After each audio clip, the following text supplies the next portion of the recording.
Pena que a gente não vai. Estamos ao vivo. Então, muito bom dia, muito boa tarde, muito boa noite. Primeiro, fazer uma grande desculpa aí, porque a gente não conseguiu fazer ao vivo, né? Mas vai ficar gravado aí no- nos links que a gente for passando aí pelo CRP e por outros canais, né? Mas a gente não poderia deixar uma mesa tão importante como essa e algumas pessoas não teriam condições de outro momento nessa semana da luta antimanicomial, nessa primeira semana da luta antimanicomial aqui em Caxias do Sul, né? Lembrando que essa semana foi instituída pela lei número 9.134 do ano passado, né, aqui em Caxias, por iniciativa da vereadora Estela, e aí nós estamos aí com uma mesa uh, muito valorosa, né? Não poderíamos deixar passar esse momento, né? Então vamos fazer gravado e vamos reproduzir. Então eu passo de imediato aí a palavra à Débora, né? A nossa representante do Conselho Regional de Psicologia aqui do Rio Grande do Sul, né? E já de antemão agradecer profundamente aí todo o apoio que o CRP-RS está nos dando aí, né? E nós somos parceiros desde o do primeiro Mental Check. Lá em 2019 foi um dia só, foi um sábado só, durante todo o dia presencial na época, antes da pandemia, era diferente, muitas coisas, né? Mas o CRP estava com nós também naquele momento. Então eu passo para a Débora se apresentar, e em seguida a Carol Veiga se apresenta. Boa noite para todo mundo. Então, como o Rock já bem me apresentou, eu sou a Débora, represento o Conselho Regional de Psicologia. Atualmente, sou servidora no município de Caxias do Sul, atuo como psicóloga na política de educação, né? E então, nessa minha breve apresentação, também aproveito para reforçar, sim, enquanto CRP, né, o nosso apoio a essa Semana Municipal, primeira edição da Semana Municipal da Luta Antimanicomial de Caxias do Sul. E nós, enquanto aqui CRP Subsede Serra, estamos reorganizando a nossa comissão gestora, nossos núcleos, estamos começando a movimentar mais, então convidamos, né, todos os psicólogos, psicólogas a participar também. E a comunidade no geral, quem se interessa e quer conversar com a gente, também estamos disponíveis lá no site do CRP, temos as informações para contato com a gente, para sempre que o assunto for saúde mental, a gente está dentro, né, para poder contribuir no debate, né? E também, então, deixo aqui para antes de passar a palavra para Carol, de que a saúde ela não se vende, a loucura ela não se prende, pelo fim dos manicômios em Caxias do Sul, mas ainda mais os manicômios que estão dentro de nós, né? E hoje a conversa vai ser muito potente com a Carol, com o Rock, nesse assunto, né? Que é a arte, que tanto nos faz bem. Passo para ti, Carol. Que honra. Olá, gente, boa noite. Eu sou Carol Veiga Cabral, eu sou gaúcha de nascimento, atualmente residindo em Belém do Pará. Eu sou psicóloga, psicanalista, eu sou membro do Fórum Gaúcho de Saúde Mental, que está dentro, né, da RENILA, da Rede Nacional Internúcleos da Luta Antimanicomial. Atualmente aqui no Pará, militando também junto com o MLA, que é o Movimento da Luta Antimanicomial, que também está junto com a Renila. E é um prazer estar aqui com o Roque, com a Débora, nessa noite para a gente discutir um pouquinho sobre arte, geração de renda e saúde mental. Um tema tão importante, tão caro para nós, né? Nesse momento da luta antimanicomial, onde a gente sabe que avançamos muito, mas ainda temos muito por conquistar. Então, devolvo aqui para o Rock se apresentar e a gente vai conversando. Então, eu vou fazer minha autodescrição, né? Muitas pessoas já me perguntaram, mas o que que é autodescrição, né? Às vezes a gente leva tão normal entre nós, os movimentos sociais, né? Autodescrição são para pessoas que não podem nos ver, não podem ver nossos detalhes. Então, minha autodescrição, sou Roque Júnior, homem branco, de cabelos, barbicha e bigode preto, com fios grisalhos, 53 anos, com a camiseta versão 2025 e boné de apoios das minhas corridas de rua. Até um detalhe, né? Não sei se o pessoal consegue visualizar aí, mas quem pode visualizar tem aqui no peito, aqui, entre os apoios, nós temos vários apoiadores da luta antimanicomial, então eu luto pelos fins dos manicômios. Eu sou usuário da saúde mental, né? Sobrevivente dos manicômios, defensor com muita garra do SUS. Entendo que a RAPS é essencial, né? E aí convido aí mais uma vez, né? Mais um momento aí. Nós temos sexta, uh, amanhã e sexta, né? Desculpe, amanhã, quinta e sexta, o nosso Nós Loucos, né? Mais uh, sus, uh, Suspira Caxias. Então, assim, para quem não se inscreveu ainda, entre no nosso Instagram, que é bem fácil, FSMG, Fórum Gaúcho de Saúde Mental, FGSM Serra, tudo junto, é bem fácil. E entra dentro do Instagram, tem lá na bio, tem a ficha de inscrição com mais detalhes e a programação completa. E aí falar um pouquinho sobre arte e geração de renda, né? Assim, eu acho que um dos focos mais fortes nisso, né, dentro da saúde mental, dentro da luta antimanicomial, é essa questão dos direitos cidadãos, né? Direitos que as pessoas, né, uh, assistidas, né, possam ter seu reconhecimento na arte, seu reconhecimento na música, no teatro, na fabricação de instrumentos musicais e tenham uma certa uma certa recompensa financeira. Mas eu vou passar para Carol, que tem uma propriedade maior nisso, né? Até porque ela recentemente participou aí num evento bem nesse foco. E também, né, porque a gente conversou sobre isso, ela disse, não, vamos trocar um pouco de assunto, a gente tinha até estabelecido outro assunto para a live de hoje, mas ela sugeriu, e eu acho que é um assunto bem bacana de se falar, então eu passo para a Carol de volta aí. Então, obrigada, Roque. Importante você falar da autodescrição, né? A gente às vezes esquece e normaliza que todo mundo é evidente, né? E nem todo mundo pode nos ver, esse é um fato. Então, eu sou uma mulher branca, de cabelos crespos, eu uso óculos, tô de camiseta preta, tô com um colarzinho aqui, né? E como eu disse para vocês, estou numa condição assim de paraúcha, uma gaúcha que veio para o norte do país. Vamos falar um pouco desse tema arte, geração de renda e saúde mental. E aí, eu queria contextualizar um pouco, né, Roque? Acho que é importante, Débora também, a gente contextualizar que, primeiro, nós estamos na semana 18 de maio, então é dia da luta antimanicomial. A gente teve que fazer uma luta antimanicomial porque havia um modelo manicomial que ainda existe, porque, bem como disse a Débora aqui no começo, o manicômio não está só na estrutura física, ele está dentro da cabeça da gente, no nosso gesto, na nossa postura, nas ideias que às vezes a gente tem, mesmo sem a gente querer ter. Tá? Então é muito importante a gente ficar atento e vigilante a isso para a gente ir desconstruindo essa postura. E dentro dessa perspectiva, o 18 de maio ele nasce, né, como um dia de luta, de marca da saúde mental, numa luta pela cidadania, como o Roque bem já anunciou aqui também.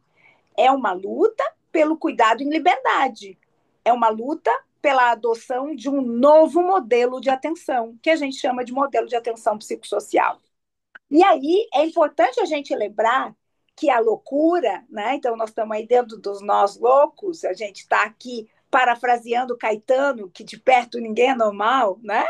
Então, da onde vem esse histórico de que a loucura ganha esse status de doença mental? Não foi sempre assim, né? Então é lá pelo século XV, XVI, que a gente vai ver que a loucura passa a ser vista como o reverso da razão, como o contrário da razão. E é a partir do século XVII que a sociedade, então, da época, vai estabelecer como resposta social a essa loucura, né? A essa desrazão, a internação nos grandes estabelecimentos que depois vão se transformar em hospitais psiquiátricos. Né? Então, aqueles asilos gigantes depois viram hospitais psiquiátricos. E isso acontece por uma ideia de que eles tinham que era possível, na cabeça deles, aprisionar essas pessoas lá dentro, observá-las, tratá-las e devolvê-las à sociedade. Só que deu ruim, não funcionou. Pelo contrário, as pessoas cronificaram, as pessoas adoeceram ainda mais, né? E essas pessoas, depois, junto com toda a sociedade organizada e também trabalhadores, gestores, familiares, fazer uma luta antimanicomial para poder desfazer essa resposta social, garantindo, então, a cidadania do louco, mostrando que não há um negativo da razão, senão que uma outra forma de se colocar no mundo. Porém, e com isso eu vou aqui já meio que me encaminhando para o final desse primeiro trecho, para a gente poder fazer um bate-bola, né? Na ideia daquela época, quando isso se estabelece, loucura como o reverso da razão, a ideia posta era que o louco não era capaz de produzir obra. Não era capaz. Essa era a ideia deles. E aí está o grande equívoco desse modelo manicomial. Porque todo o sujeito pode produzir obra, desde que ele possa permanecer como sujeito. No momento que eu transformo ele no objeto de uma ciência, objeto de uma observação científica, aí sim eu estou desumanizando, aí eu estou transformando ele no objeto e não mais em sujeito. E é aí que ele para de produzir obra, mas não é porque ele quis parar de produzir obra ou porque ele tinha algum problema nele que impedia essa produção, senão que pela estruturação dessa resposta social chamada manicômio, a grande internação, que gerou todo o problema que a gente sabe, que a gente viu, que a gente vive e que hoje se atualiza em outros formatos para poder tentar seguir existindo, né? Porque eu sempre falo, o manicômio não dá para deixar uma frestinha de ar que ele se alimenta por ali, né? Então, eu queria começar por isso, para poder falar da luta pela cidadania, para poder afirmar que todos nós somos capazes de produzir obra, desde que a gente seja tratado como sujeito, um sujeito de direito. Por isso, a luta da reforma brasileira é uma luta por cidadania, né? É uma luta para provar que qualquer pessoa pode, deve viver em liberdade e produzir aquilo que ela quiser produzir. Então, com isso, eu paro aqui um pouco esse primeiro bloco para deixar rodar a palavra, porque senão eu fico falando também, porque eu falo demais.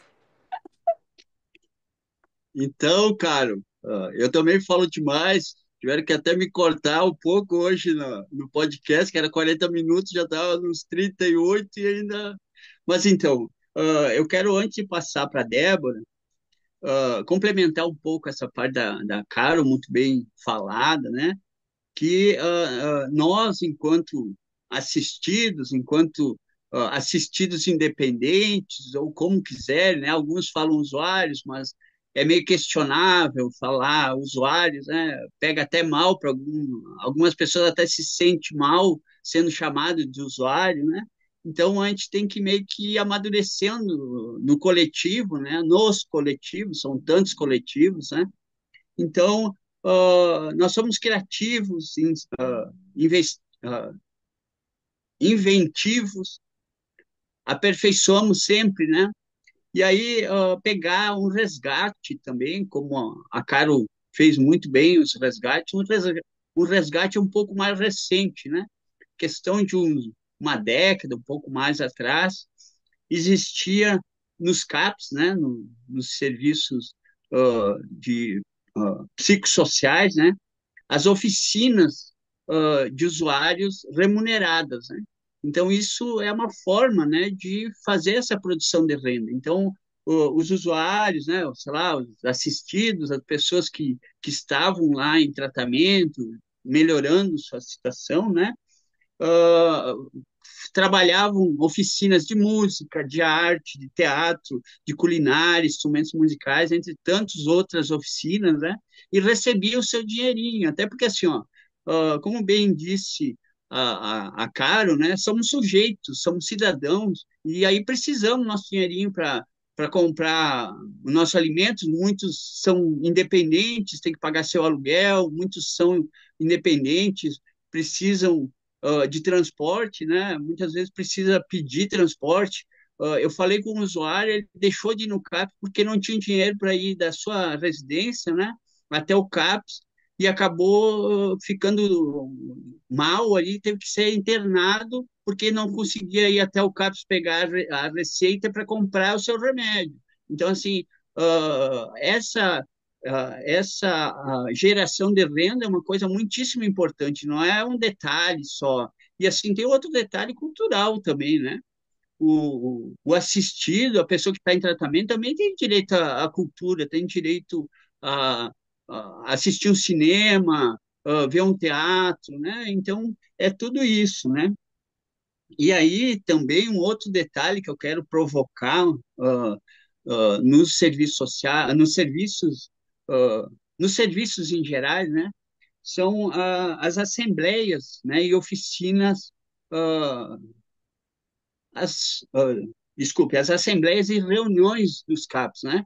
Porque, assim, pelo que deu para acompanhar aí a nível nacional em alguns momentos aí, são poucos os lugares que ainda têm essas assembleias gerais, né? As reuniões com, com usuários, reuniões com familiares, para definir algumas coisas, né? Sobre essas oficinas. E para encerrar essa parte, eu queria dizer que falta muito dinheiro ainda, né? Porque assim, tem muitos CAPs aí que estão. Os trabalhadores são ótimos, tem muitos trabalhadores muito bons no SUS, né? Que pegam o dinheirinho do bolso para comprar o material básico para fazer essa produção da arte, né? Então, assim, eles fazem a produção da arte e é vendida naquelas feirinhas, né? Que os CAPs têm aí.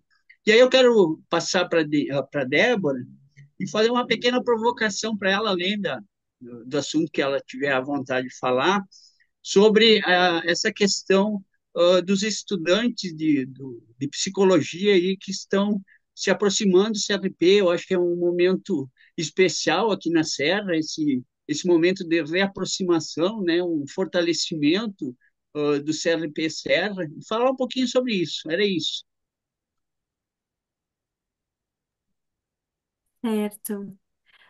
A participação dos usuários no seu processo de cuidado é fundamental para garantir essa autonomia. E isso que a gente de fato quer promover, né? Não pessoas dependentes do CAPS, mas que o CAPS seja um grande aliado nesse processo todo, né? Então, e quanto à questão da aproximação de estudantes de psicologia, né? Sim, aqui no Conselho Regional de Psicologia Subsede Serra, né, foi criado um projeto piloto que é um núcleo, de estudantes dentro do Conselho Regional de Psicologia lá da sede, né? E daí é um núcleo específico aqui na Serra. E então a gente está ainda, né, reiterando isso, até porque é preciso fazer bastante movimento de base, né? São espaços em que é preciso circular também. Então, nós temos aí profissionais de longa data que vêm acompanhando esse movimento. Estamos aí também começando a amparar novas gerações. Eu também, né, enquanto nova geração, né, também gostaria, sim, de me autodescrever, né, aproveitando que eu tô falando da nova geração, né, porque eu sou bem nova, né, particularmente também não conheço tanto do assunto de geração de renda, né, dentro da questão da arte, também da saúde mental, né, mas então eu, Débora, né, tenho 25 anos, sou uma mulher branca, tenho cabelos ondulados escuros, estou dentro da minha casa, né, num espaço branco, claro, com minha roupa. Então tô toda de marrom hoje, um óculos marrom, um blusão marrom e também uma manta marrom. É, e eu acho isso muito bacana também, porque eu vejo movimentos parecidos não só na RAPS, mas também esse movimento, né, de sentir que há um destino no seu afazer, né, artístico ou também laboral, nos mais diversos, nas mais diversas produções, né? Eu trabalhei por um tempo, logo recém-formada, estou formada há 2 anos, na APAE, aqui de Caxias do Sul, e nós sabíamos que antigamente existiam projetos em que tínhamos a produção, né? Lá na política da assistência social a gente chama de educador social, né? Não nessa lógica do oficineiro, né? Dentro da RAPS, da Rede de Atenção Psicossocial, que daí seria na política pública macro, né, de saúde. E aí, então, também eram produzidos com esses usuários várias diversidades de artes que eram vendidas, né, em feiras de associação pela cidade, em outros espaços, e isso gerava um grande sentido, né, para aqueles usuários também da APAE, né? Então, nesse sentido, pelo meu percurso também, entendo essa importância que se expande não só para a saúde, mas para outras políticas públicas sociais também. Bacana, bacana. Vamos passar para Carol de novo. Vamos lá. Vou pegar o teu gancho, Rock, né? Porque você faz uma provocação que é importante para a gente dentro da rede de serviços substitutivos, que é pensar o que está acontecendo com os espaços da grupalidade, né? As reuniões, as oficinas, as assembleias, os grupos. A gente vem de um processo aí da Covid-19, uma pandemia, uma sindemia, como alguns trouxeram, alguns cientistas, que, por motivos sanitários, impediu a realização desse tipo de trabalho. E a gente virtualizou a atenção, os grupos, por conta do fato de não podermos nos reunir. Porém, esse período já passou, esse risco não existe mais. Mas o que a gente vê? Que os serviços, de forma geral, eu não estou falando todos, evidentemente, mas muitos não recuperaram esses espaços da grupalidade. E aí é muito importante essa observação que você faz para a gente se dar conta que é preciso ir recuperando, não só entre nós no serviço como trabalhadores, mas ir chamando os usuários. Eu, às vezes, converso com algumas pessoas que hoje eu estou como professora, não estou na rede, e eles me dizem, mas a gente tentou e ninguém vem. Faz com um, faz com dois, depois vem três, daqui a pouco tem quatro, e é assim que a gente vai retomando de novo a potência dos grupos. É fundamental essa tua observação. E aí, Roque, eu queria fazer aqui, né, uma associação com essa primeira bloco que eu falei. Bom, se todo mundo é capaz de produzir obra, todo mundo é capaz de produzir arte. Mas o que define a arte? Quem disse que uma coisa é arte e não é arte? Há pouco teve uma grande polêmica a respeito de um artista moderno e contemporâneo que colocou uma banana na parede, né? Com fita tape e foi comprada por milhões. E o cara que comprou comeu a banana, então acabou a obra. Como é que é isso? Então, o que a arte nos ensina e o que essa disciplina nos coloca? Muitos autores do campo da arte eles vão dizer que para ter arte precisa de um tripé. Precisa ter o artista, precisa ter a obra e precisa ter o público. Então, veja bem, como é que lá atrás, quando a gente tinha os famosos pacientes psiquiátricos, como é que eles iam produzir arte se eles não tinham público? Eles estavam trancafiados. E olha quantos a gente viu emergirem depois. Vamos pensar uns muito famosos que estão até bem longe de nós, mas o Van Gogh. O Van Gogh produziu Noite Estrelada no hospício, internado. Como é que o cara não consegue produzir a obra? Como assim? Eu quero ver que alguém me diga que isso não é obra de arte. Hoje, mundialmente famoso, mas na época, percebem? A Camille Claudel, que era uma escultora maravilhosa, tá? Era uma das únicas que o Rodin permitia que fizessem as mãos, né, para ele, junto com ele, quando ele produzia uma escultura, ele deixava ela fazer as mãos. E essa mulher foi internada várias vezes, ela passou os últimos 30 anos da vida dela internada num hospital psiquiátrico, o que acabou impedindo, inclusive, a continuidade da carreira artística da Camille, que era uma grande escultora. E aí, nesse caso, entra uma questão de gênero também, né? Nessa história. E aí fiquei aqui pensando no Arthur Bispo do Rosário, que durante anos viveu dentro do manicômio no Rio de Janeiro. O Arthur Bispo do Rosário era um cara que ele entrou, ele saiu, ele fugiu, ele voltou, e quando ele voltou definitivamente para o hospício, e isso foi em 1964, olha lá, olha essa data, né? O mesmo ano do golpe, porque nesse período de 50 e poucos, que eu não me lembro que ano foi, até 64, ele ficou nesse entra e sai do hospício. Às vezes ficava fora, trabalhava de ajudante, enfim, fazia mil coisas.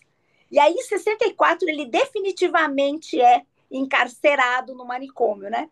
A gente tem que lembrar que o período da ditadura militar foi o período de maior crescimento dos hospitais psiquiátricos no Brasil. E aí, o que acontece com o Arthur, Bispo do Rosário? Ele pega uma das celas fortes de dentro do manicômio e transforma em ateliê dele. E vai pegar lá a linha do uniforme azul dos pacientes para tirar essa linha e tramar, né, e bordar e produzir arte. Claro que essa arte levou tempo para ser vista, vai ser lá quando ele já está morto, em 89, que vai ter a grande primeira exposição exclusiva dele. E em 95, ele vai participar da maior Bienal de Artes que tem no mundo. Ou seja, estou trazendo esses exemplos e eu poderia ir aí para o Rio Grande do Sul e me lembrar da Claudina, né, Roque? Claudina que produziu aí a alma no espelho, né? E tanto o seu Luiz Guedes, que era usuário de São Pedro, que pintava divinamente, mas também morreu dentro do hospício, sem ter o reconhecimento da sua arte. Se a gente trazer para o presente agora, os integrantes da Anal da Liberdade, que fazem um trabalho belíssimo. E aí, olha lá, olha o nome da peça deles. A primeira grande peça da Anal da Liberdade foi qual? Foi A Liberdade Azul. Né? Então, fazendo aí um trocadilho com a linha com a qual bordava o bispo, do bispo até a nau, quantas tramas se colocaram no meio e quantos artistas a gente não conhece porque o hospício matou. Porque o hospício não deixou com que houvesse um público que pudesse admirar essa obra. E não tendo público, não tem a obra, porque a gente não conhece, entende? Então, eu queria trazer essa questão para a gente pensar o quanto essa resposta social construída do manicômio, o quanto ela é aniquiladora do sujeito. Ela impede o exercício pleno da cidadania e ela impede, inclusive, que a sociedade conheça a capacidade que essas pessoas têm de produzir obra, seja a obra que for. Então, eu queria fazer essa provocação para a gente pensar, porque hoje a arte virou também um produto de mercadoria. É uma arte de pendurar na parede, como diria lá o artista. E nem toda arte é de pendurar em parede. Talvez tenha arte que seja de comer mesmo, porque a provocação do cara é um pouco essa. Certo? Então, eu queria, quando o Duchamp bota no meio do museu um mictório, ele está fazendo essa provocação. Né? O que é a arte? Ele está produzindo essa provocação na gente. E eu acho que a gente tem que lembrar dessas coisas quando a gente está aqui vivendo um 18 de maio e fazendo essa associação entre saúde mental e arte, e pensando aí, então, a questão da geração de renda e trabalho, que eu vou deixar para o terceiro bloco. Vou rodar a palavra aí para a gente ir aquecendo a nossa conversa. Então, Caro, eu vou aceitar a tua provocação, começando pela Claudina de Pereira, né? Ela viveu entre 1940 e 2013. Ela foi interna do São Pedro, né, do Hospício São Pedro. Ela entrou a primeira vez com 23 anos, teve 23 internações, né? Ela era muito pobre, ela viveu, olha só, ela morreu em 2013, mas desde 1983 que ela não recebia nenhuma visita, né? E aí o Ayrton Centeno, ele publicou o livro dela, né? O livro dela que tem várias questões muito bacanas aí que ela escreveu, né? E aí tem uma série de perguntas dos textos dela. E aí eu vou tomar a liberdade de reproduzir aqui. Que são fases? Que é época? Que são períodos? Que é proibir terminantemente? Que é tomar medidas drásticas? Quem lê e escreve encontra o caminho certo? Que é batalhar? Que é síntese? Que é esquema? E outro trecho que eu acho mais marcante ainda: desde a minha infância que sou apegada às letras. O livro que escrevi aqui no São Pedro é relacionado com a psicologia, psiquiatria e demais ciências. Lembrando que ela foi uma interna de São Pedro, né? E aí ela teve um final de vida nem tão triste, né? Porque ela conseguiu, antes da morte, ser acompanhada aí pelo residencial terapêutico. Então ela teve um pouco menos de azar, vamos dizer assim, né? E aí lembrando uma sergipana, né? Que também faleceu, né? Ela faleceu em 73, Jacinta Veloso Passos. Ela nasceu em 1917. E aí tem um trechinho dela, né, que eu tomo a liberdade de falar. Quando eu não for mais um indivíduo, eu serei poesia. Eu não serei eu, serei nós. Serei poesia permanente, poesia sem fronteira. Só para provocar ainda mais quem está nos acompanhando aí, foi encontrado 3.348 páginas que ela escreveu. Então, assim, uma pessoa que estava ali, lá de Sergipe, né, que ficou tanto tempo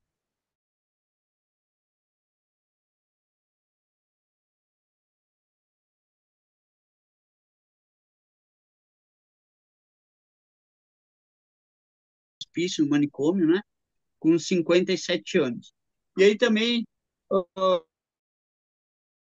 dando um pouco essa nossa conversa, eu quero trazer um estrofe dos Engenheiros do Havaí de 1988. Somos quem podemos ser, sonhos que podemos ter. A gente escuta as músicas e não presta atenção, não escuta as músicas, só, né, não percebe a profundidade que tem cada letra, cada palavra, cada expressão, né? Eu até vou repetir: somos quem podemos ser, sonhos que podemos ter. Então é bem profundo, são duas pequenas frases, mas tem muito a ver. E aí eu quero dizer, complementando o que eu falei no bloco anterior, que essa construção, né, dos usuários assistidos, o nome que a gente puder dar, o nome que eles quiserem se dar, né, essas pessoas, né, esses cidadãos, uh, é, essas pessoas que recebem essa instrução, essa troca, né, que ficam ensinando, aprendendo, trocando, elas podem, né, consolidar essas atividades, de repente, melhor ainda se for paga, né, remunerada pelo CAPES, mas, de qualquer forma, na vida real, né, na vida cotidiana depois, né? Então ela pode aprender lá dentro e levar para sua vida, né? De repente até conseguindo a independência do CAPS, a Débora falou bem isso, né? A questão do manicômio interno, né? E aí eu quero trazer que hoje de manhã eu fiquei muito contente, assim, eu fui convidado por um CAPS por causa da semana antimanicomial, e nós ficamos a manhã inteira e almoçamos junto lá. Tinha 23 presentes e eu não vou dizer que foi uma palestra, não foi uma palestra, foi uma troca, porque teve muitas perguntas, muita e assim eu senti assim no olhar das pessoas assim que estavam gostando de aprender sobre luta antimanicomial, sobre cidadania, sobre a necessidade de participar nos conselhos, a necessidade de participar nas conferências, pessoas perguntando como saber das conferências, como participar dos eventos. Amanhã vão estar, boa parte deles vão estar presente num teatro que vai ter no evento que a gente está participando.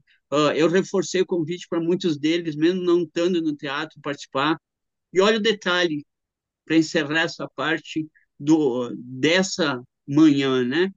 Eles foram convidados a participar. Eles não estavam lá como normalmente estariam, né? Eles têm vários dias a semana, várias participações. Então, não é toda terça-feira de manhã que tem esses 23 pessoas lá.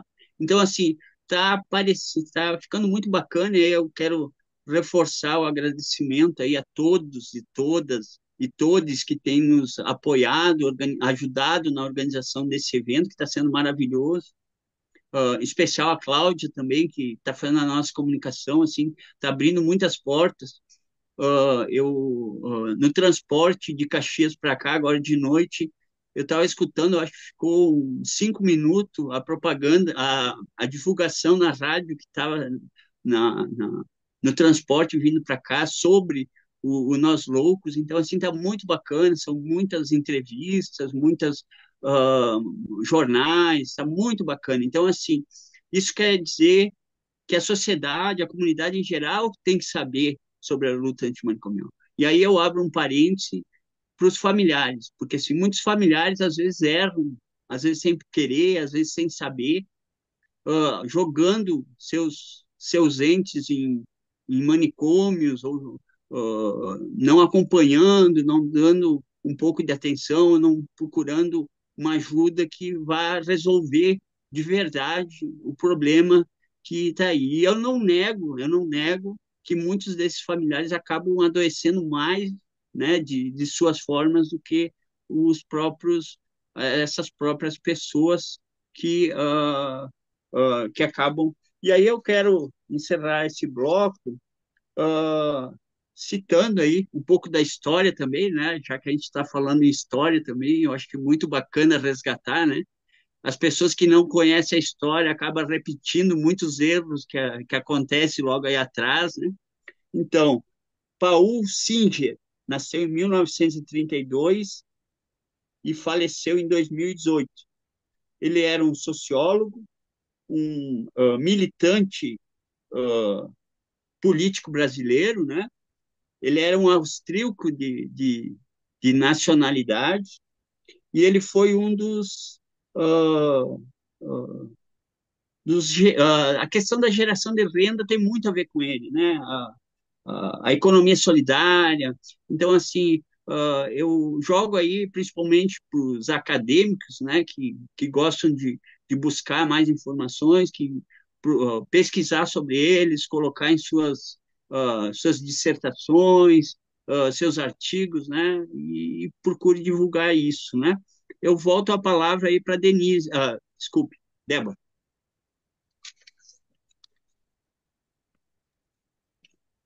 Ouvindo um pouco vocês, assim, fui resgatando, né, um pouco da minha trajetória também, do que eu aprendi no percurso e do que eu venho também dando uma estudada, né. É, eu lembro muito do que o Franco Basaglia falava, né? Ele foi italiano, né? Teve promoveu a reforma psiquiátrica lá na Itália, mas também contribuiu aqui na construção da nossa reforma psiquiátrica do brasileira, né? E ele falava muito para a gente parar de deixar o sujeito entre parênteses, né? Porque quem aparecia era o adoecimento, né? Essa categorização, é, estigmação.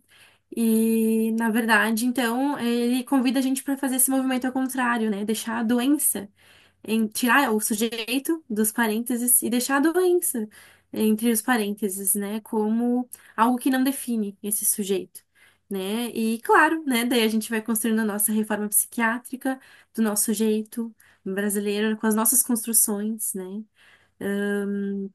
E aí também me lembro da Geni Nunes, psicóloga, indígena, né? E ela traz muito sobre o quanto, na verdade, essas lógicas de adoecimento vêm também de práticas monoculturais, né? E o quanto a gente precisa trazer a nossa diversidade para pensar, sim, nessa libertação dos sujeitos e permitir que as pessoas subjetivem, né? Então, o quanto os manicômios, eles não tinham apenas pacientes psiquiátricos, né? Mas os manicômios, a história dos manicômios é também de aprisionamento de pessoas com deficiência, de mulheres, de pessoas pretas, né? De indígenas, enfim, de muitas categorias sociais em que e de pobres também, né? Precisamos também fazer esse recorte de classe. Então, assim, ele tem a ver com uma monocultura, com uma posição de quem acha que sabe sobre a gente, né? Então, não permite esse florescer dessa subjetividade. E então, o quanto nós também, enquanto profissionais, familiares, sujeitos, cuidando de outros sujeitos, né? Eu digo que, e cidadãos, a gente precisa pensar que a gente é gente cuidando de gente, né? E que e resgatar essa humildade epistemológica e ser decolonial mesmo, né? Enquanto pessoas brancas, eu branca, né? Mas também as pessoas pretas, né? Ser contracolonial no sentido mesmo de resgatar, né? Essa subjetivação que só é possível e que nos ensina tanto também, né? Sobre jeitos possíveis de existir nesse mundo. Então, é esse o convite, né? A gente poder sair desse trono e poder pensar o quanto juntos nós podemos muito mais. Beleza, obrigado, Débora. Caro, Queria pegar os ganchos aqui que vocês foram soltando, né? Rock fala dos sonhos. É preciso sonhar. É preciso sonhar um outro mundo. É preciso sonhar um outro modelo de tratamento. É preciso sonhar outra resposta social. E foi isso que, de certa forma, embalou, né, a reforma psiquiátrica brasileira. Sonhos que podemos ter, porque passados esses anos, se a gente pegar aí 87 como um marco dessa luta, quando acontece o encontro de Bauru, só para pegar um marco, né? Porque na verdade antes disso já tinha acontecido uma série de coisas nesse sentido, no sentido de tentar produzir uma outra resposta que não fosse o manicômio, a gente vai percebendo o quanto esse sonho está vivo ainda hoje, o que não quer dizer que não existam desafios, porque o manicômio se reatualiza, por exemplo, no formato das comunidades terapêuticas. Ele se ritualiza também nas práticas hegemônicas, monoculturais e eurocêntricas, que não respondem às demandas dos nossos povos, porque nós somos muitos, nós não somos iguais. E aí achei interessante que Débora lembrou do Basaglia, que a reforma italiana foi realmente um dos marcos que nos apoiou, que nos inspirou e que influenciou a nossa reforma. E justamente na reforma italiana, o grande lance era a cooperativa, o trabalho coletivo, as cooperativas de produção de camisetas, a cooperativa de rádio, a Rádio Frágola, a cooperativa de produção dos espantalhos, né, que é um elemento muito central na cultura dessa região italiana, né, onde o Basaglia vivia ali, Gorizia e etc. E Trieste, que é o mais conhecido, mas Gorizia aconteceu antes de Trieste, né? E a gente não fala, às vezes, muito sobre essa experiência. E justamente com a Nau da Liberdade, a gente teve esse encontro com a Academia della Folia, que o Rock vai lembrar, veio lá da Itália fazer um trabalho articulado com a gente. Então, na época, Sandra Fagundes, nossa diretora do Departamento de Ações em Saúde, faz esse acordo com a Academia de la Folia, eles vêm, passam 3 meses no Brasil, a gente faz um chamamento público em toda a rede substitutiva, muita gente de Novo Hamburgo veio, e começam a fazer aulas de teatro com a Academia de la Folia. E daí nasce a Nau. Hoje a Nau tem vida própria, hoje a Nau tem vários espetáculos, mas o primeiro veio desse encontro, veio desse laboratório, veio dessa cumplicidade que aconteceu entre Itália e Brasil, para ver como a gente também reedita as nossas parcerias no correr dos anos. E queria lembrar também, já que a gente lembrou da Claudina, eu tive o privilégio, né, Roque, de conviver com a Claudina. De conviver com a Claudina. Claudina, ela tinha uma mesa que ela ficava quando o doutor Regis Cruz, que também é um militante da luta, quando ele foi diretor do São Pedro, a Claudina se instalou na antessala, onde ficam as secretárias do diretor, e ela tinha uma mesa onde ela ficava trabalhando. E foi dali também, desse trabalho dela com as letras, com as palavras, com a qual ela tinha um carinho especial, que o Centelho resgata esse material, né? Através também da figura da Fátima Fischer, que era uma pessoa que capitaneava naquela época o São Pedro Cidadão, esse projeto tão importante lá no governo Olívio, na década de 90. Então, vejam, Claudina estava lá por dentro, perdida. O Regis vai conversando com ela e ela diz que ela quer uma mesa porque ela precisa escrever. E o diretor do hospital bota uma mesa na sala do lado da dele. E lá ela ficava escrevendo. E aí, isso vai permitir com que essa obra seja vista pelo público, sendo esse primeiro público a Fátima, o Centelho e etc. Então, olha como é importante que as pessoas que estão na gestão, na condução dos processos, possam ter essa sensibilidade para olhar para o outro como gente, como sujeito, como um cidadão de direito, como alguém que é capaz, né? Como alguém que pode e que tem todo o direito de produzir o que quiser. Talvez se fosse outro diretor, né, Roque? Ia dizer assim, não, bota essa mesa para ela lá no fundão, né? Ou mesmo a questão da Nau da Liberdade ter surgido dessa junção com a Academia della Folia, talvez se fossem outros gestores, se não fosse uma Sandra Fagundes, para que gastar dinheiro trazendo um grupo de teatro? E eles se apresentaram na frente do São Pedro. Construímos um teatro na frente, no pátio. Foi uma noite belíssima.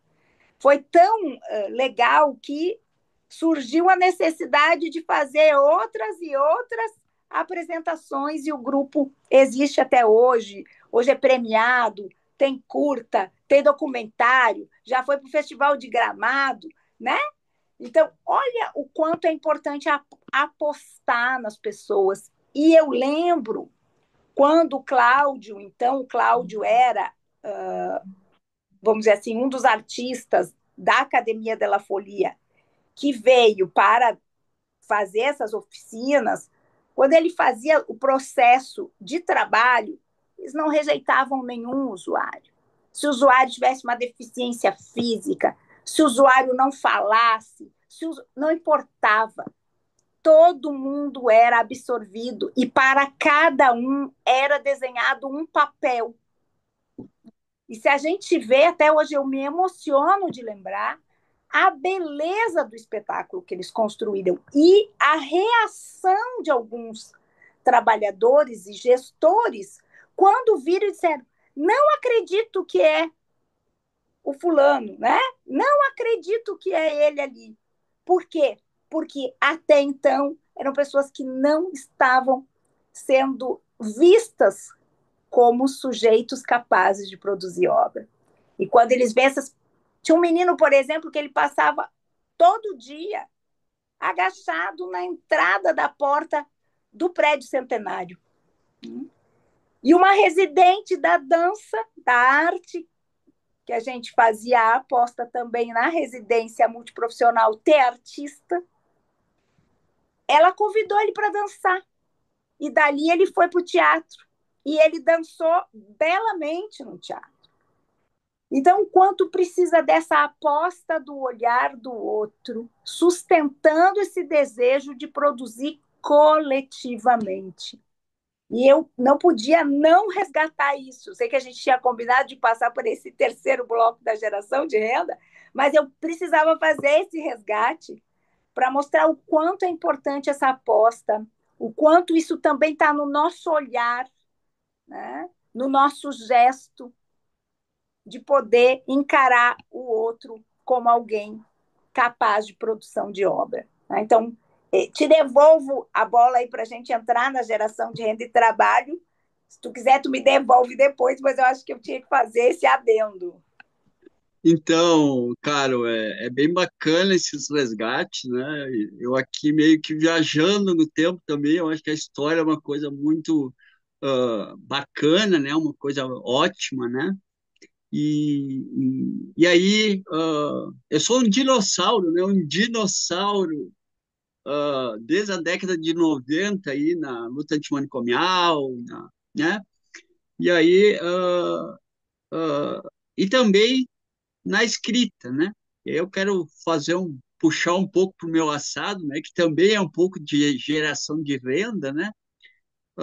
Ali no meu site, né? rockjr.com.br, tem 50 livros, né? Em PDF, totalmente gratuitos, né? Não tem que fazer cadastro, não tem que botar CPF, telefone, e-mail, nada. É só entrar lá, baixar o livro que achar interessante, entre os 50 gratuitos que estão lá, né? Mais da metade ligados à saúde mental, luta antimanicomial e bipolaridade, que é o tripé, que eu acho muito bacana, que eu também trabalho, né? E aí, eu sou escritor e editor desde 1994, né? Foi mais ou menos uma época que eu comecei a desenvolver um pouco mais a escrita, publicando as minhas escritas, né, que são basicamente biografias, diários, né? E aí também são mais de 65 livros publicados, né? Eu parei de contar porque eu acho, eu achei, né? Eu achei que eu preciso ter todos os livros que eu estou contando ter ISBN e ficha catalográfica, né? Que é o CPF do livro, que é uma forma oficial de ter o livro, né? Até para poder citar em dissertações, poder citar em artigo, poder citar ali em teses, né? Então precisa ter esse lado oficial. Então eu tenho aí essa questão aí do, dos livros a partir. Aliás, eu vou voltar a contar a partir do momento que tiver essa quantidade aí. E daí fazer. Aí eu entro um outro detalhe que eu acho muito importante, que é transmitindo um pouco da experiência pessoal, procurar fazer da melhor forma possível tudo que a gente faz, né? Qualquer coisa que a gente for fazer, fazer da melhor forma possível, né? E dar o seu melhor, dar sempre o seu melhor. E aí, hoje de manhã, eu percebi assim que no olhar, daquelas pessoas que estavam lá em tratamento, sendo com cuidado, que tem muitas pessoas que não estão nem aí, vão para casa, dormem, vão lá, tomam um remedinho, vão no médico, vão no psicólogo. Então, eu acho que assim, essa provocação nós temos que fazer sempre para os assistidos, essas pessoas com algum problema, porque elas têm que aprender que, né, eu aprendi como, eu me sinto usuário da saúde mental, né, eu aprendi isso, que a gente tem que fazer o melhor sempre, né? Então, se é para ir numa reunião, é prestar atenção o máximo, anotar o máximo de coisas, se tiver que questionar, se não entender, fazer, né? Ah, tem que procurar desacomodar essas pessoas, né? Eu acho que é muito importante isso, né? Que elas trabalhem, e a partir daí façam alguma coisa, descubram alguma coisa que elas possam fazer e ganhar o seu dinheirinho, né? Fazendo, nem se for de forma independente, ou nem se for ajudando alguém, ou fazer de alguma forma nesse sentido. E aí eu quero dizer também que eu me sinto bastante orgulhoso de tudo que eu consegui fazer assim de forma. Eu tive muita ajuda de muitas pessoas, muitas empresas que auxiliaram na produção dos meus livros, vendi muitos livros, né? Então, assim, é muito bacana. Mas outra coisa bacana, eu consegui participar ah, de três prêmios Jabuti, me inscrevi em três prêmios Jabuti. Para quem não entende muito, tem que pagar a inscrição, que não é barato. Daí tem que ser um livro inédito, primeira edição, então tem um monte de critérios, né? Eu estudei ao máximo o regulamento para não cometer nenhum erro. E aí, um outro detalhe ali, participei da Bienal, a primeira Bienal virtual de São Paulo. Então, assim, são muitas coisas que vão somando. E eu acho que, assim, é o reconhecimento que as pessoas, na questão da geração de renda, também pode ter, que não é só financeiro, mas é uma renda intelectual, uma renda que possa dar exemplo para outras pessoas para ir atrás, né? E assim tem pessoas, né? Uh, teve até alguns hoje doutores, né? Que estavam ainda na graduação que me pediram, mas como tu consegue escrever um livro em 3 livros em 3 meses, ou 3 livros em um ano, ou um mês e meio, né? Eu não consigo fazer 2 páginas da minha dissertação, do meu artigo. Então, assim, algumas coisas a gente tem que procurar se esforçar também, né? E aí, para encerrar esse bloco, eu quero dizer que eu tenho muito orgulho também de ter lançado meu primeiro livro sobre esse tripé, saúde mental, bipolaridade, que eu me considero um bipolar com orgulho, né? Porque eu acho que se eu não fosse bipolar, eu acho que eu não conseguiria fazer tanta coisa. E também sobre a luta antimanicomial. Então, esse primeiro livro foi lançado lá no Mental Che, no 10º Mental Che, lá em 2014, né? Lá naquele pavilhão, né? No antigo pavilhão do Mental Che, que a enchente levou embora, que nem tem mais. Então, esse ano vai ser lá na Associação do, do Banco do Brasil, né? E aí, no ano seguinte, aliás, em dezembro de, uh, do, uh, em dezembro de 2014, no mesmo ano do 10º Mental Che, eu consegui publicar o livro com os relatórios que nós fizemos no Mental Che. E lancei no 11º Mental Che, que foi no ano seguinte, em 2015, né, o 11º Mental Che.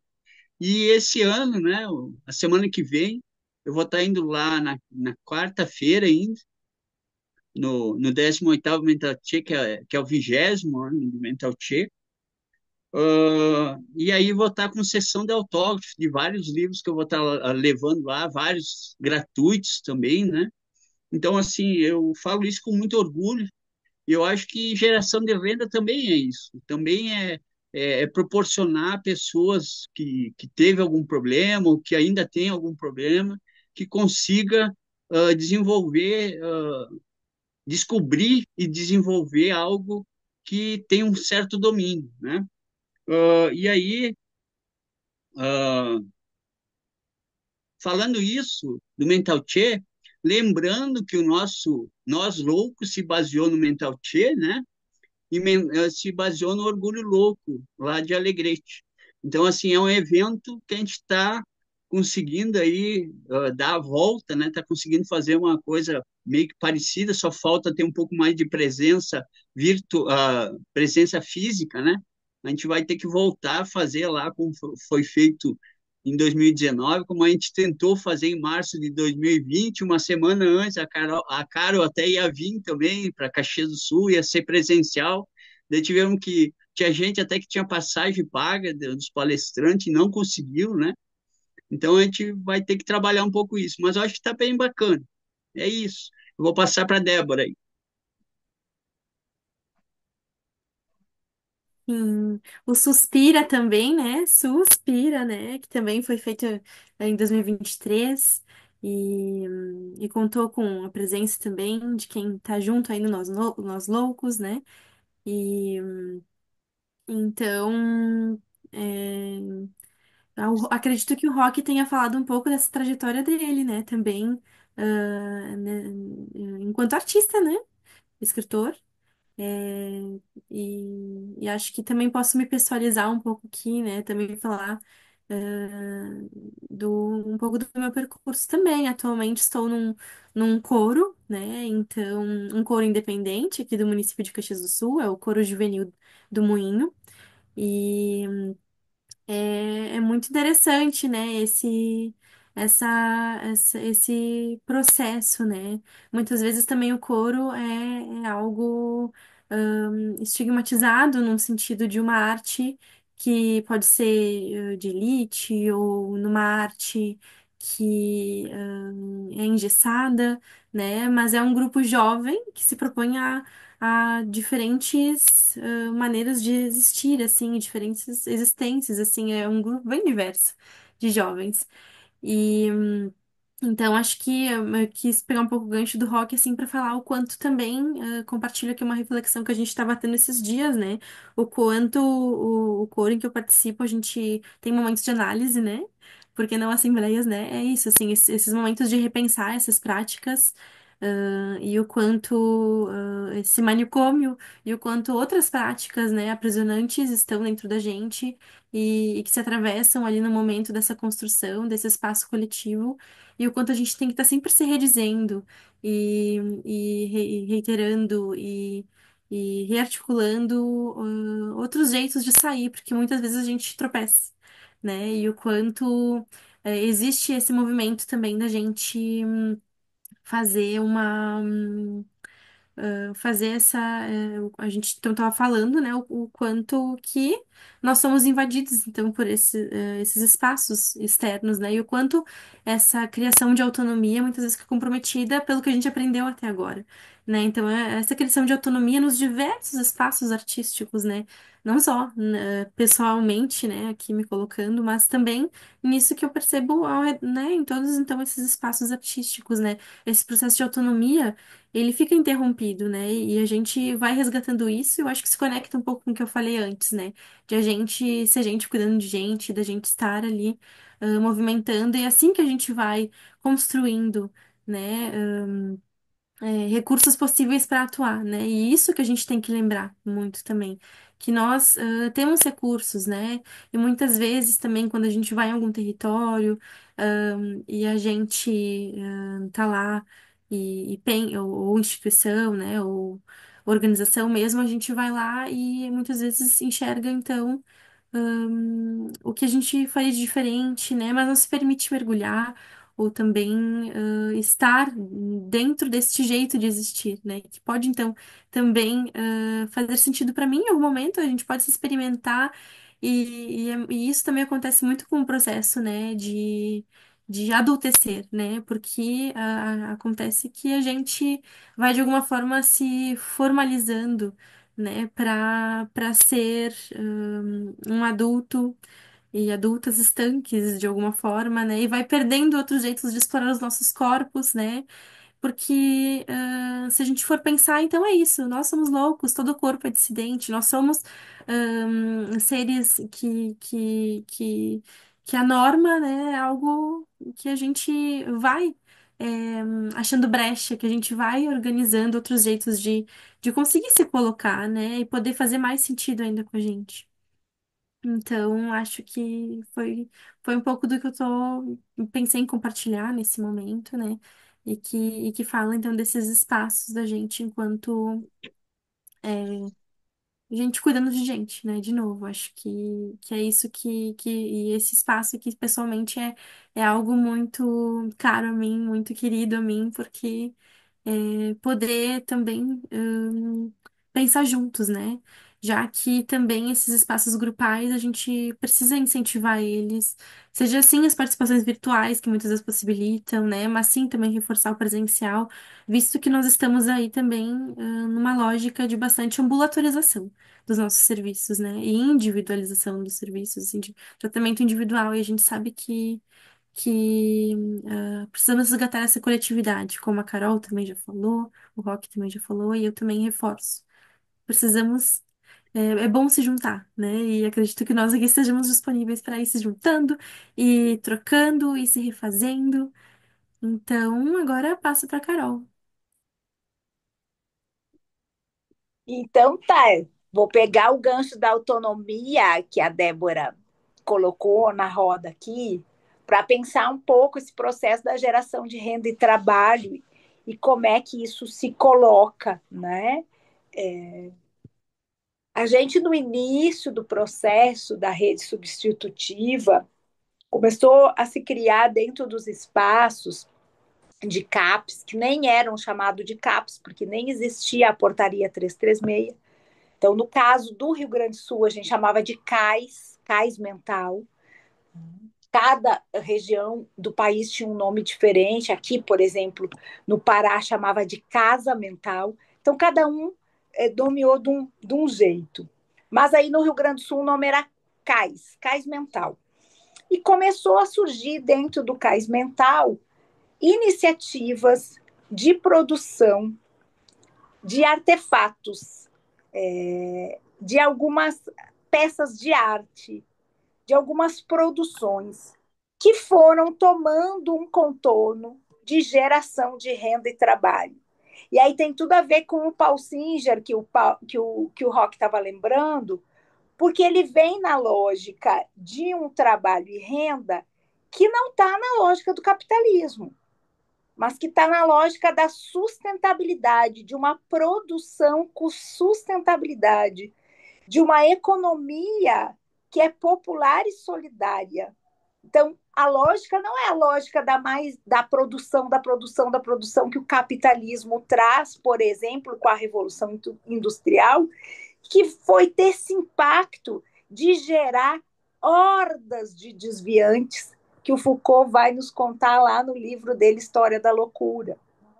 E quem é que ia, então, para esses espaços? Todo mundo que não entrasse na lógica daquela produção.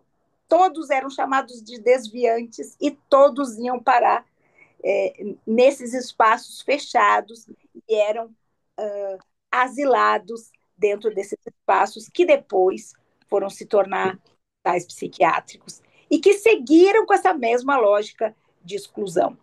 Então, quando se resgata dentro do serviço substitutivo a ideia de geração de trabalho e renda, não poderia ser na lógica do capitalismo, não poderia ser num modelo taylorista, vamos produzir mais para ganhar mais, senão que na produção de uma obra artesanal, de uma obra onde o foco não é a produção, mas a obra em si, o produto, resgatando ali a construção desse produto do início ao fim, porque isso também gerou adoecimento no processo de industrialização, porque o trabalhador ele ficou alienado do seu próprio produto de trabalho.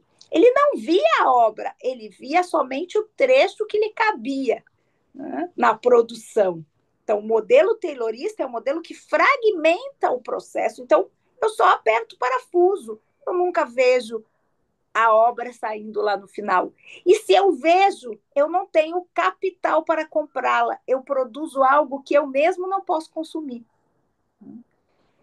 E aí, esse trabalho manual, artesanal, que a gente vai ver na geração de renda, ele vem na perspectiva da construção, sim, de uma autonomia, porque vivemos num mundo que é o mundo do capital e, portanto, as pessoas precisam de renda para poder ter essa autonomia.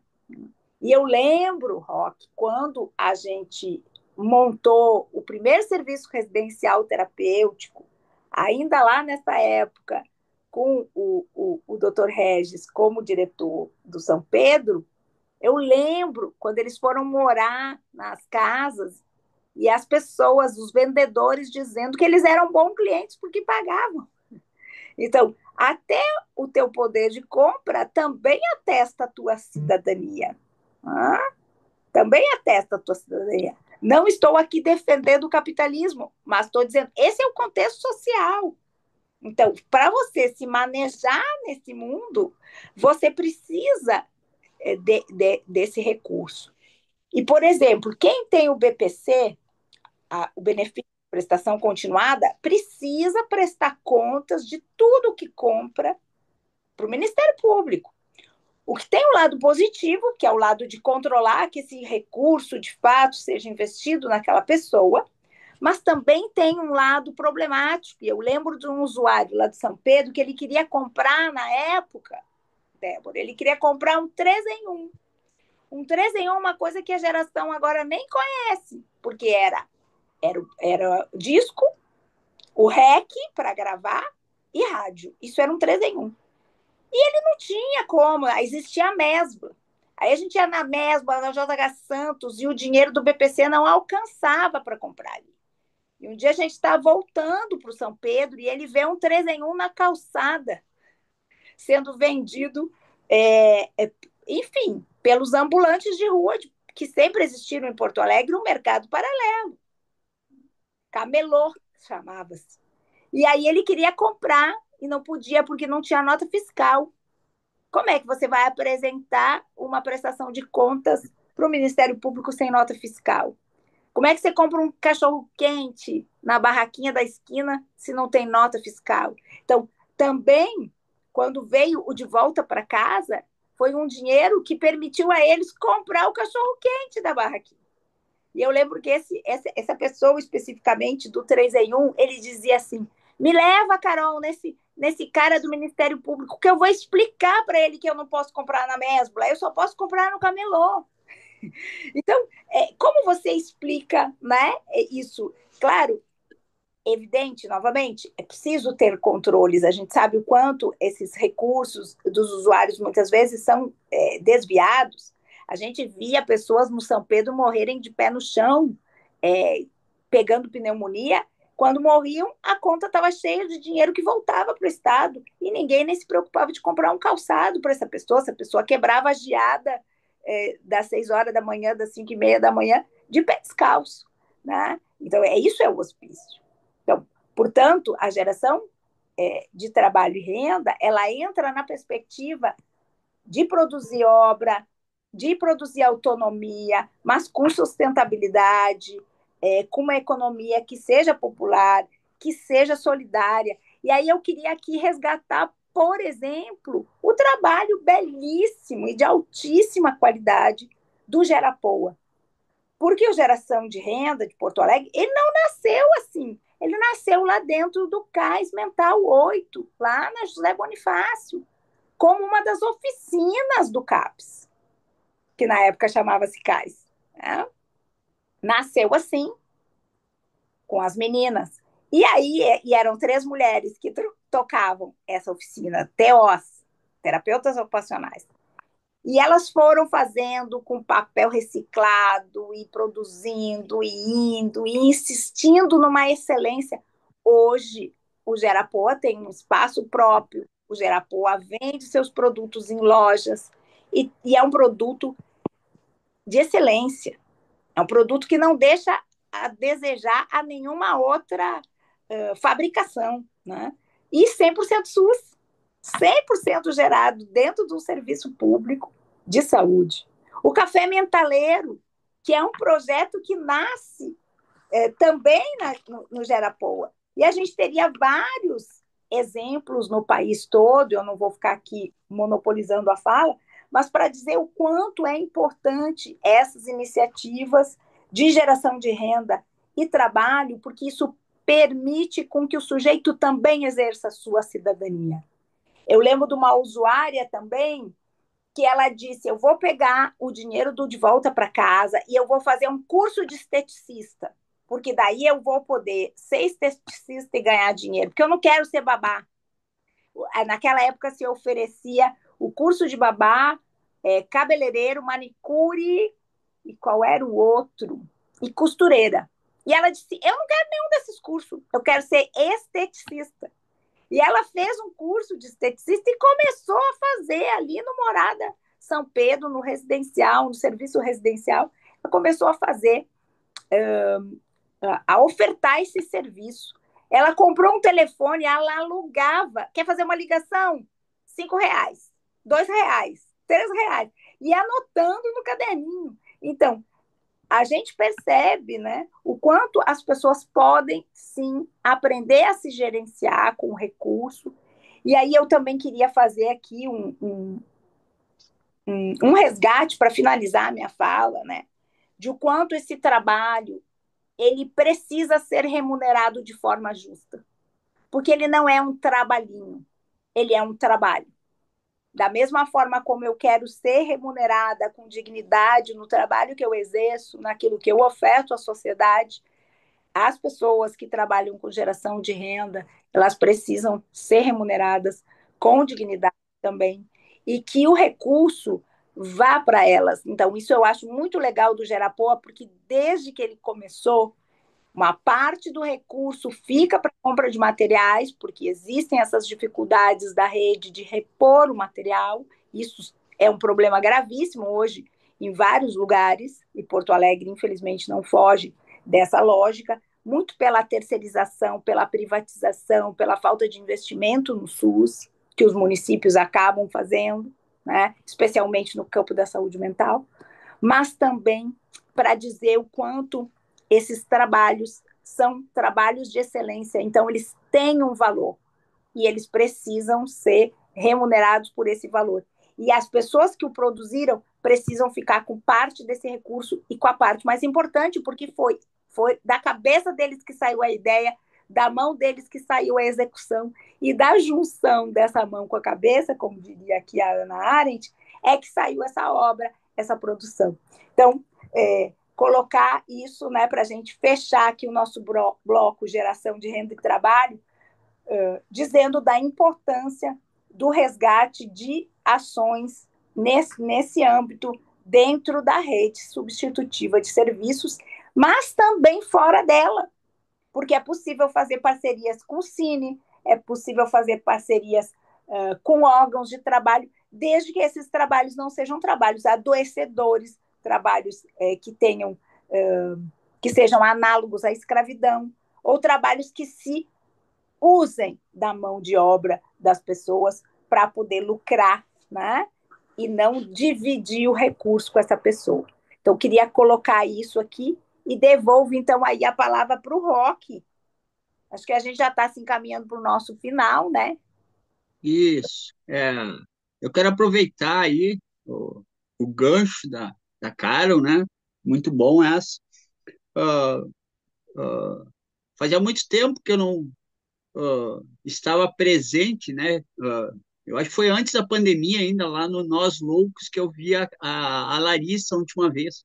E aí nós se encontramos aqui em Caxias, que ela veio para o encontro presencialmente, né? Amanhã de manhã nós vamos estar juntos de novo aí para, Ah, que ou legal.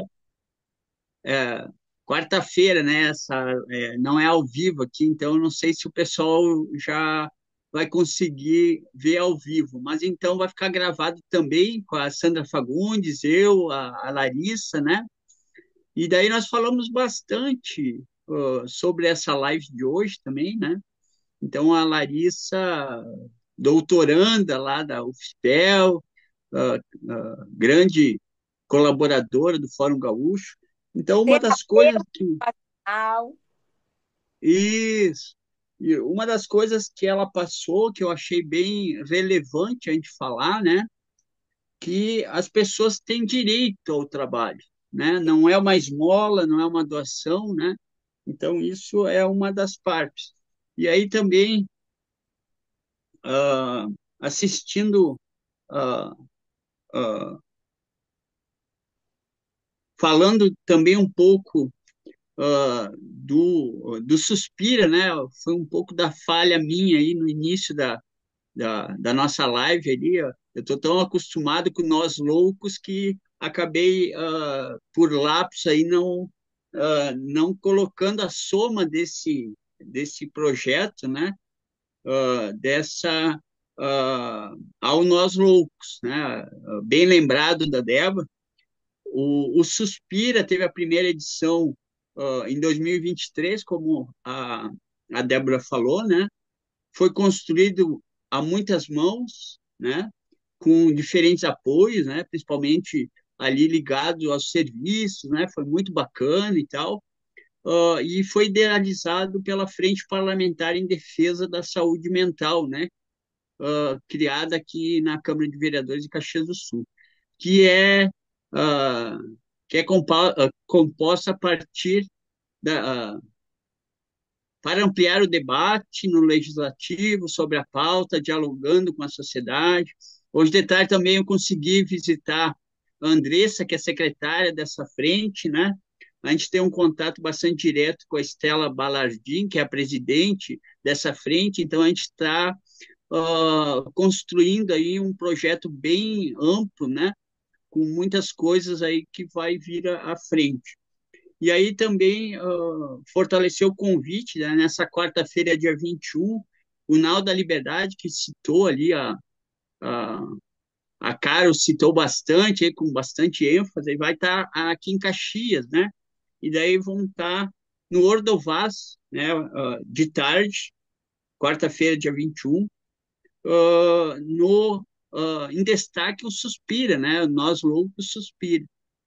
Então, lembrar também da, uh, da questão da Laura, é uma pessoa assistida, né? Uma pessoa que tem o cuidado em tratamento, ela é uma das coordenadoras aí da Suzan, que é uma associação lá de Minas Gerais, de usuários, né? E aí ela também é da Renil, e aí uma das falas dela, ela cita muito bem essa questão da saúde mental, a questão do trabalho, essa questão. Então, nós estamos num caminho bastante produtivo. Eu faço uma leitura nesse momento, um recorte histórico, né? Muito gratificante assim a nível nacional, né? Lembrando que a Renila conseguiu o reingresso no, uh, na comissão, agora fugiu o nome, de prevenção e combate o Comitê de Prevenção e Combate à Tortura, né? Porque ela tinha ficado duas gestões, né?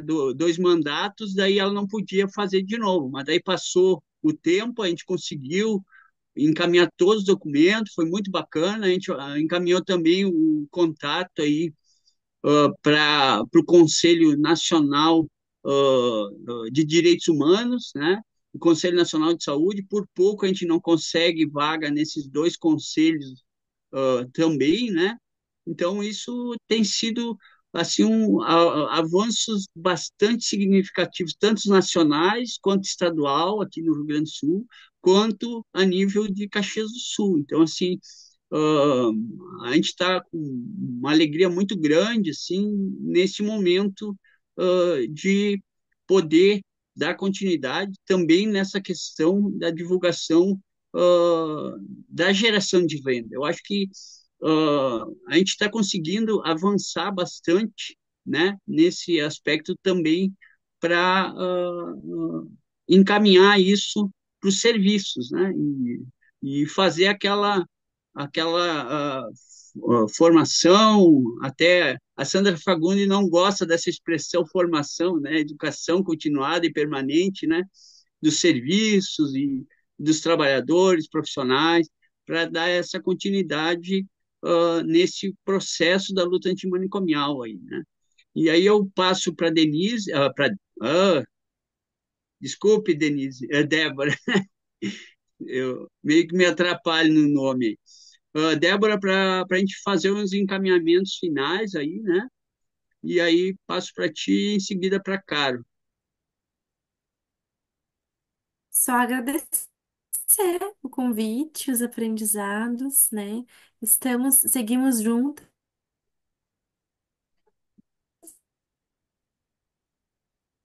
né? Todos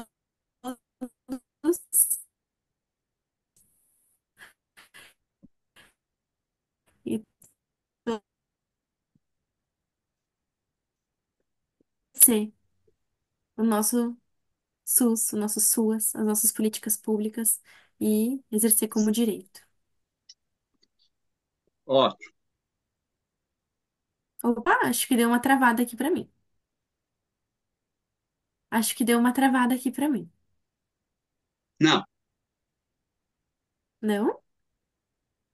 Bom, estou aqui um pouco congelando na internet, né? Coisas do mundo virtual, mas que possibilita também os nossos encontros, né? Então, mais uma vez, nos colocamos à disposição, né? Todos nós aqui nessa mesa e nesse bate-papo, e também, né, sim, enquanto CRP, vocês podem também nos acessar, né, através dos nossos contatos lá do site do CRP, e vamos seguir juntas, né? Essa primeira edição da Semana Municipal da Luta Antimanicomial, ela foi feita, que nem o Roque disse, a muitas mãos. A gente busca cada vez mais tornar localizado, né? E pensar todas as potências dessa nossa região, né? Então a gente vai se fortalecendo, resgatando nossos recursos, para ir sempre conseguindo abranger mais pessoas e vamos então crescendo, né? E outras semanas também estão por vir, e a gente vai então sim, cada vez mais nos convidamos também, né? Então, para continuar assistindo, sim, a- as próximas mesas, né? Redondas, bate-papos e atividades presenciais da nossa Semana Municipal. Quem está interessado, cola com a gente, né? Para a gente podendo, então, também possibilitar, né? Que a luta antimanicomial se estenda para além de maio, que é o nosso grande objetivo. Obrigada. Passo para cá. Quero agradecer também a Débora, o Roque, pela parceria aí nesse nosso encontro virtual, dizer da importância que tem cada uma de nós de se somar nessa luta para a construção de um movimento de abertura sempre do cuidado em liberdade em todos os espaços, que a gente fique sempre vigilante aos nossos gestos, que a gente naturaliza como gestos, às vezes, de tratamento, mas muitas vezes não são gestos de cuidado, né? São gestos de reprodução do manicômio, porque nós somos forjados dentro dessa lógica manicomial, então não é fácil vencer isso dentro da gente mesmo. Então, cada dia a gente precisa ir desconstruindo um pouco das nossas verdades para que a gente possa, de fato, se encontrar com a verdade do outro, do jeito como ela se apresenta. E eu acho que o recado que eu queria deixar no final é esse, né? Do quanto a arte, a renda, o trabalho, enfim, tudo isso constitui a nossa identidade, tudo isso nos apresenta no mundo como sujeitos, sujeitos desejantes, sujeitos de direito, portanto, cidadão, cidadã, né? E que a gente tem que, como trabalhador, como trabalhadora, e mesmo também como alguém que simpatiza com essa luta, apostar no outro, sempre. incondicionalmente, radicalmente, a apostar na vida, porque sempre há vida se há sujeito. E só existe o sujeito se a gente reconhece o outro como um ser humano, como alguém digno de estar, tanto quanto nós, em qualquer espaço que essa pessoa quiser. A gente ficou aqui hoje meio, né, nos dilemas, né, Rock, de como nomear. Ah, é alguém assistido? Ah, é usuário? Ah, é. São pessoas, pessoas, como qualquer um de nós. São brasileiros e brasileiras que habitam esse país e que, tanto quanto nós, devem ter os seus direitos preservados, garantidos e, de preferência, ampliados. Então, boa luta para nós, boa luta antimanicomial, que é todo dia, e a luta sempre vale a pena. É isso, muito obrigada, gente. Obrigado por esse encontro, Roque, Débora e todo mundo que vai poder depois dialogar com a gente assistindo esse vídeo.